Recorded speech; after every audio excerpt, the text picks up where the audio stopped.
Visiting the facility today has been a great event to see where our soybean production is going and providing a clean, healthy product that's used into the plywood and also it's going into our homes. Back in the early 2000s, the U.S.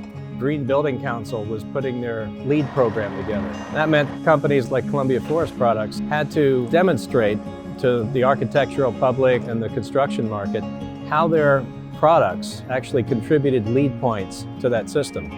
It's the origin of the whole green building program was happening.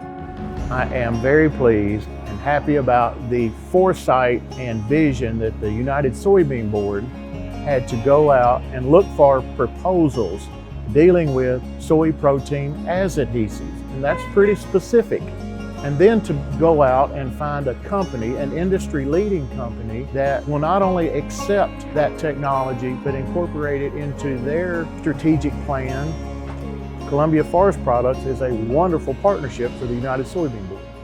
The market was beginning to ask us for, what are you doing about the formaldehyde? One of our technology folks, a professor named Kai-Chang Lee, who was literally having a picnic with his family at the beach. And he looked up and he realized that mussels were clinging to the rocks, being bashed by the waves. They didn't drop off. Like, what's holding them on? And he realized that there was a protein molecule that they secreted that held the mussels on to these coastal rocks. In the lab, we tested it up and down. We understand in our category, hardwood plywood goes into things that people expect to last a lifetime.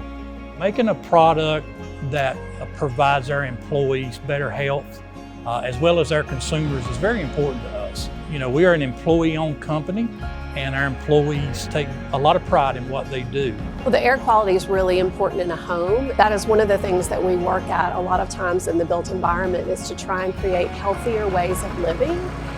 And products like this contribute to that.